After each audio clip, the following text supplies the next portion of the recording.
In today's video, I'm going to teach you how to remove a repeater on Wix. Open your site in the Wix Editor. This is where you will be able to make changes to your page layout and manage the elements on your site. Once your editor is open, go to the page where the repeater appears so you can work directly on it. Next, click on the repeater to select it.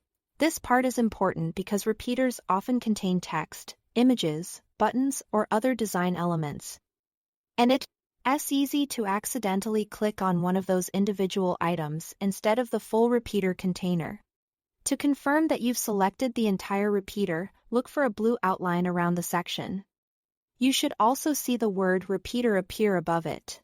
That visual cue lets you know you are targeting the full component, not just a single element inside the layout.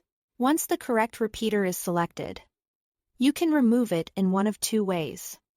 The quickest option is to press Delete or Backspace on your keyboard.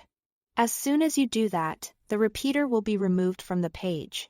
If you prefer using the mouse, you can also right-click the selected repeater and choose Delete from the menu.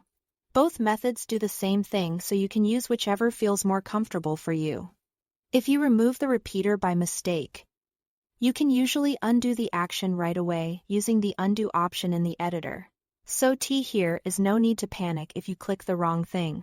It's always a good idea to double-check your selection before deleting, especially on pages with lots of overlapping elements. And that's all to it. Thanks for watching.